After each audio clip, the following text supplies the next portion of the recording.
स्वागत है आपका। ब्रेक के बाद चीन और अमेरिका के बीच भीषण व्यापार युद्ध जारी है। इस बीच चीन को अमेरिका की दुखती रग मिल गई है और ये दुखती रग है rare earth metal. Rare earth metal पर चीन का लगभग एकाधिकार है और इसकी जरूरत अमेरिका को सामान्य तकनीकी से लेकर रक्षा तकनीकी तक होती है। ऐसे में चीन ने इस मेटल के निर्यात पर कड़ा नियंत्रण कर अमेरिका को और नाराज कर दिया है। अमेरिका ने भी इसके बदले और 100% टैक्स लगाने की धमकी दी है। आइए इस पर आपको एक रिपोर्ट दिखाते हैं और फिर अपने विशेषज्ञ मेहमान के साथ हम चर्चा करेंगे।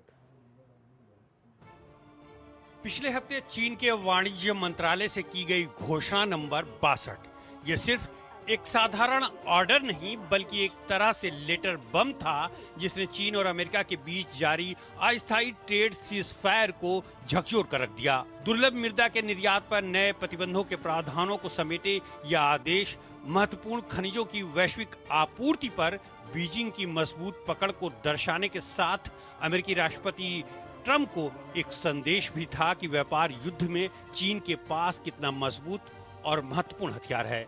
यह कदम ऐसे समय में उठाया गया जब इसी महीने चीन के राष्ट्रपति शी जिनपिंग और अमेरिका के राष्ट्रपति डोनाल्ड ट्रंप की मुलाकात होने की उम्मीद है। दुनिया की जरूरतों का लगभग 70% से ज्यादा इन खनिजों का उत्पादन और 90% प्रोसेसिंग चीन करता है। नए नियमों के तहत विदेशी कंपनियों को अब रेयर अर्थ की कम मात्रा वाले उत्पादों के निर्यात के लिए भी चीनी सरकार से मंजूरी लेनी होगी। उन्हें यह भी बताना होगा कि उन उत्पादों का इस्तेमाल कहां और किस मकसद से होगा। लिथियम बैटरी और कुछ तरह के ग्रेफाइट के निर्यात पर भी इसी तरह की पाबंदियों की घोषणा की है। चीन इसके पीछे का तर्क राष्ट्रीय सुरक्षा बताता है। चीन के इस कदम के जवाब में राष्ट्रपति ट्रंप ने धमकी देते हुए कहा है कि किसी भी सूरत में चीन को पूरी दुनिया की सप्लाई चेन कंट्रोल करने नहीं दिया जाएगा। ट्रंप ने कहा कि अगर चीन नहीं मानता है तो 1 नवंबर से चीन से आने वाले सामानों पर 100% टैक्स लगा दिया जाएगा। अमेरिकी ट्रेजरी सचिव स्कॉट बेसेंट ने कहा है कि चीन की ये हरकत चीन बनाम दुनिया जैसी है और अमेरिका अब अपने भरोसेमंद साथियों के साथ मिलकर आगे बढ़ेगा। उन्होंने चीन को रोकने के लिए भारत और यूरोपीय देशों से समर्थन की उम्मीद जताई है। दिलचस्प बात यह है कि अमेरिका एक तरफ भारत पर 50% टैरिफ थोपे हुए है तो दूसरी ओर मदद की उम्मीद भी करता है। चीन ने इस पर कड़ी प्रतिक्रिया देते हुए कहा है कि अमेरिका ने दुर्लभ मृदा प्रतिबंधों को लेकर जानबूझकर अनावश्यक गलतफहमी और घबराहट पैदा कर रहा है। इसी हफ्ते दोनों देशों ने एक दूसरे के जहाजों पर नए बंदरगाह शुल्क भी लगाए हैं।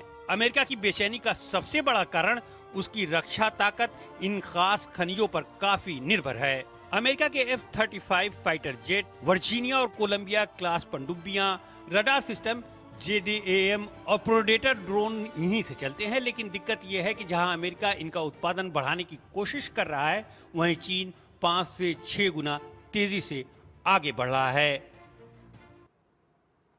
अशोक सज्जनहार हमारे साथ जुड़े हुए हैं, पूर्व वरिष्ठ राजनयिक हैं, विदेशी मामलों के जानकार हैं। अशोक जी, अगर ये ट्रेड वॉर की बात करें हम यूएस और चाइना के बीच में, क्या कहेंगे? चाइना को एक बड़ा हथियार मिल गया है रेयर अर्थ मेटल के रूप में। जी, आप बिल्कुल ठीक कह रहे हैं। जो चीन को ये बहुत बड़ा हथियार मिला है। आपको याद होगा जो ट्रंप की जो पहली टर्म में जब उन्होंने ऐसे ही टैरिफ्स लगाए थे चीन के ऊपर 2019 में, तो तब चीन बिल्कुल निहत्था था, बेहथियार था। उसके पास कोई ऐसा विकल्प नहीं था जो वो किसी भी प्रकार का एक्शन अमेरिका के विरुद्ध ले सके। परंतु अब 5 साल बाद, 4 साल बाद उसने अपने को पूरी तरीके से तैयार कर लिया है और उसने कोई आंख भी नहीं झपकी। जब राष्ट्रपति ट्रंप ने उसके ऊपर टैरिफ लगाए तो एक के बाद एक चीन भी उसको ज्यादा करता गया और अब तो उसने अपना, जिसे कहा जाए, तुरुप का पत्ता चला है। जो उसने कहा है, जो पहले उसने सभी इन rare earth magnets, critical minerals के ऊपर उसने पाबंदी लगा दी और अब तो जो सब किया है वो केवल अमेरिका के विरुद्ध नहीं किया है, पूरे विश्व के विरुद्ध किया है। यहां तक कि अगर किसी उसमें किसी भी पदार्थ में, फिनिश गुड में 0.1% से भी ज्यादा प्रोसेस्ड कोई ऐसा रेयर अर्थ या क्रिटिकल मिनरल होता है तो जो चीन से आया है तो उसको चीन की अनुमति मांगनी होगी। कि ये पूरी दुनिया के लिए एक बहुत बड़ा अंकुश बन गया है और सबसे बड़ा तो अमेरिका के लिए, क्योंकि ये सभी चीजों के लिए, चाहे इलेक्ट्रिक व्हीकल्स हो, डिफेंस हो, मेडिकल इक्विपमेंट हो, जो भी नई टेक्नोलॉजी आती है, नए सेमीकंडक्टर चिप्स हों, हर एक में इसका प्रयोग होता है, इसका इस्तेमाल होता है।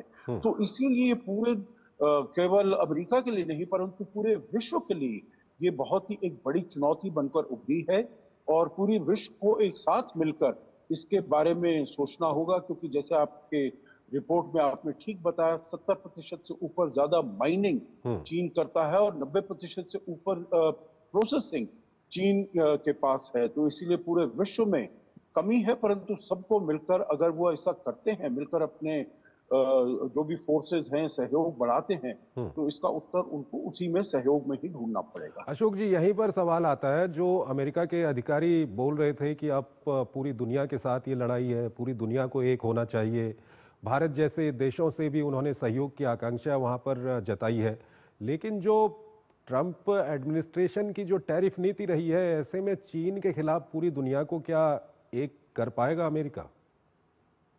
जी देखिए, बहुत ही ये हिपोक्रिटिकल है। जो कहीं तो आप उनके ऊपर, भारत के ऊपर जैसे इतना सबसे बड़ा आपने वार किया हुआ है और फिर कहते हैं जो हमें भारत से सहायता चाहिए। तो इसको इनको अपना वो इसमें तालमेल बिठाना पड़ेगा। जो आप ऐसे नहीं कर सकते, एक को तो आप लड़ाई कर रहे हैं और फिर दूसरा कहते हैं जो आप हमारा सहयोग करें क्योंकि हम बहुत मुश्किल में है, पूरा विश्व मुश्किल में है। ये बात ठीक है, पूरा विश्व मुश्किल में है, उसको साथ में आकर काम करना पड़ेगा। चीन के जो ये नीतियां हैं उसके विरुद्ध काम करना पड़ेगा, परंतु ट्रंप को ये भी समझना होगा जो भारत के ऊपर से ये जो इतना बड़ा टैरिफ लगाया हुआ है वो उसको जरूर हटाना होगा। और मैं समझता हूँ जो बातचीत चल रही है दोनों देशों के बीच में, कम से कम वो जो रूस से तेल लेने की बात जो है 25% का, वो तो उनको जरूर हटाना चाहिए अगर वो चाहते हैं किसी भी प्रकार का सहयोग भारत से। आखिरी बात मैं इसमें चंद्रशेखर जी यही कहूंगा, जो जब मुलाकात हुई थी, प्रधानमंत्री मोदी गए थे वहां पर अमेरिका, 13 फरवरी उनकी मुलाकात हुई थी राष्ट्रपति ट्रंप से, तो तब सिक्योरिटी ऑफ क्रिटिकल मिनरल्स के ऊपर एक बहुत ही महत्वपूर्ण सहयोग की बात हुई थी, बहुत ही महत्वपूर्ण अग्रीमेंट हुई थी। तो उसको हमें आगे ले जाना है, परंतु आगे ले जाने का तरीका यही है जो भारत के ऊपर कोर्शन और दबाव और प्रेशर अमेरिका को छोड़ना पड़ेगा। ठीक है अशोक जी, ये जो ट्रेड वॉर चल रही है चीन और अमेरिका के बीच में, ये आगे किस दिशा की ओर जाते हुए आपको दिख रही है? देखिए, राष्ट्रपति ट्रंप तो चाहते हैं जो किसी प्रकार की डील हो जाए, इसीलिए आपने देखा होगा जो उनके ऊपर ज्यादा ना तो टैरिफ लगाया है चीन के ऊपर, और जब चीन के ऊपर ये टैरिफ लगाने का दिन आ गया था तो उसको उन्होंने 3 महीने तक उसको मुलतवी कर दिया, उसको एक्सटेंड कर दिया है आगे ले जाने के लिए। अब ये चीन ने ऐसा पासा फेंका है जबकि ये वाली खत्म होने वाली थी, मियाद खत्म होने वाली थी, तो अब देखना पड़ेगा। परंतु मुझे नहीं लगता है, देखिए दोनों देशों के बीच में तनातनी इसी है क्योंकि दोनों देश प्रभुत्व चाहते हैं पूरे विश्व का। अब चीन को मालूम है अभी तो वो चैलेंज नहीं कर सकता है, पूरे तरीके से चुनौती नहीं दे सकता है, परंतु फिर भी जहां उसका एडवांटेज है वहां पर वो जरूर अमेरिका को चुनौती देता रहा है और यही प्रयास करेगा जो साउथ के जो देश हैं, ब्रिक्स के देश हैं, एससीओ के देश हैं, उनको अपने साथ मिलाने का प्रयास करे और अमेरिका के साथ एक जुट होकर खड़ा हो जाए।